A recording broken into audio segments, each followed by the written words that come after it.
अगर आप सोच रहे हैं कि आरबीएल बैंक के अंदर आप निवेश करेंगे तो आपको कुछ बातों का ध्यान जरूर रखना चाहिए।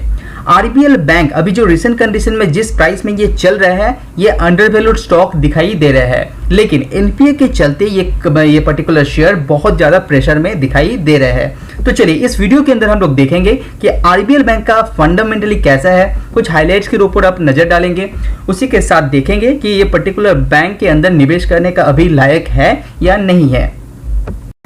इससे पहले मैंने ऑलरेडी 2 वीडियो बना चुका हूं आरबीएल बैंक के ऊपर। एक वीडियो के अंदर मैंने एनपीए को एनालाइज किया है, दूसरे वीडियो के अंदर आरबीएल बैंक का लोन बुक का डिस्क्रिप्शन किया हुआ है।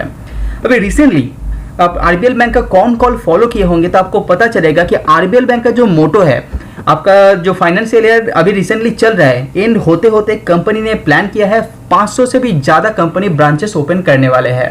अभी रिसेंट कंडीशन में देखेंगे तो कंपनी ने जो टोटल ब्रांचेस अभी है 445 का है। अभी लास्ट क्वार्टर में था ये 436, तो 9 यहाँ पे quarter to quarter basis increase किया हुआ है और ये बढ़ के हो जाएगा 500 तक, ये कंपनी का एम रखा है। हालांकि आपको पता होगा कि आरबीएल बैंक के ऊपर जो लोन है, एनपीए इंक्रीज हुआ है बहुत ज़्यादा, वो कंपनी को प्रेशर में डाल रहा है। तो कंपनी का रिसेंट एनपीए जो है 5.40 gross NPA and net NPA 2 के ऊपर है। तो ये बहुत बड़ा प्रेशर कंपनी के ऊपर दिखाई दे रहा है, लेकिन इसके बावजूद भी कंपनी लगातार ग्रो कर रहा है। तो आप यहाँ पे देख पा रहे हैं कंपनी के जो कस्टमर है लगातार इंप्रूव होते हुए आगे बढ़ रहे हैं। उसी के साथ कंपनी के जो ब्रांचेस है वो भी इंक्रीज हो रहे हैं। कंपनी ने लक्ष्य ऐसे रखा है कि 500 तक ये अचीव कर सकता है मार्च 2022 तक। तो आप देख सकते हैं कितना बड़ा एक मोटो कंपनी ने रखा है अपने आरबीएल बैंक को लेके। वीडियो पसंद आए तो लाइक जरूर कीजिए। तो अगर आप आरबीएल बैंक होल्ड करते हैं और आरबीएल बैंक में निवेश करने के बारे में सोच रहे हैं तो और एक बात आपको पता होना चाहिए कि आरबीएल बैंक का जो नया स्लिपेजेस है, यहाँ पे नया जो एनपीए क्रिएट होते हुए आपको दिखाई दे रहा है, लास्ट ईयर जो 1439, उससे भी पहले 1470 करोड़, ये लगातार धीरे धीरे कम होते हुए जा रहे हैं। और मैनेजमेंट का ऐसा कहना है कि आगे आने वाले कुछ क्वार्टर के अंदर ये जो नया स्लिपेजेस है वो कम होता रहेगा। तो यहाँ पे डरने का कोई बात नहीं है फ्यूचर में। यहाँ पे रीजन ये दिया है कि कोविड सेकेंड वेव के चलते यहाँ पे एनपीए इंक्रीज हुआ है, लेकिन आगे आने वाले सालों के अंदर यहाँ पे नया जो स्लिपेजेस है वो लगातार कम होता रहेगा। यहाँ पे नेट एनपीए के अंदर थोड़ा सा बढ़ोतरी दिखा सकता है, लेकिन ग्रॉस एनपीए के अंदर आपको उतना ज्यादा घबराने का बात नहीं है अकॉर्डिंग टू मैनेजमेंट। अभी देख लेते हैं दूसरा कुछ पैरामीटर भी। तो कंपनी का ओवरऑल बिजनेस देखेंगे तो year on year basis company revenue के अंदर 12% ग्रोथ यहाँ पे दर्ज किया है। अदर इनकम के अंदर 42% का ग्रोथ यहाँ पे दिखाया है।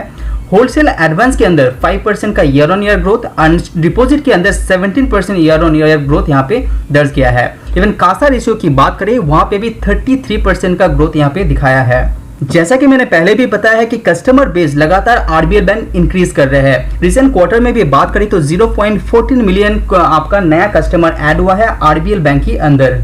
आरबीएल बैंक के अंदर जो लोन बुक है उसमें आप देखेंगे तो 55% कंपनी रिटेल के अंदर यहाँ पे पॉइंट आउट करते हैं, 45% ये होलसेल के अंदर डिस्ट्रीब्यूट किया है अपने लोन को।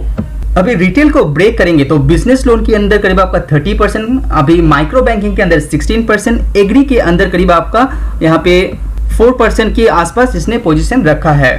हालांकि आपने देखे होंगे कि आरबीएल बैंक के अंदर जो क्वार्टर टू क्वार्टर रेवेन्यू है उतना ज्यादा बढ़ा नहीं है, लेकिन उसी के साथ साथ कंपनी के जो एक्सपेंसेस है वो भी ज्यादा बढ़ा नहीं है। जैसे कि आप देख पा रहे हैं लास्ट क्वार्टर में कंपनी का एक्सपेंस था 857 करोड़, वो कम होकर अभी दिखाई दे रहा है वो 817 करोड़। तो यहाँ पे भी कंपनी ने अपना जो कॉस्ट है उसको कंट्रोल में रखा है।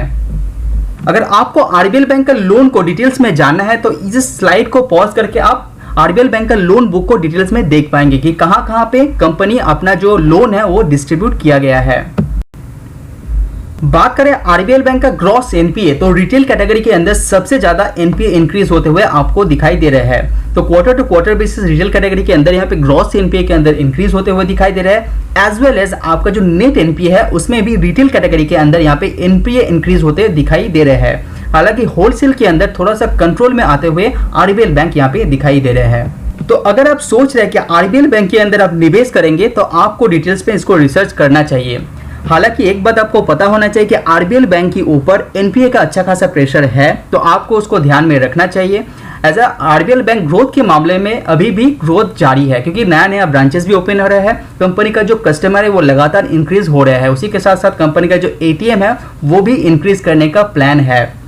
तो अगर आपको नया निवेश करना है तो आरबीएल बैंक के ऊपर रिसर्च कीजिए, उसका कौन कॉल को ध्यान से सुनिए, उसके बाद आपको ध्यान आपका क्लियर हो जाता है, तब आप जाके इसके अंदर निवेश कर सकते हैं। लेकिन एक बैलेंस अमाउंट ही आपको इसके अंदर निवेश करना चाहिए। तो आज वीडियो में इतना ही। सी यू ऑन नेक्स्ट वीडियो।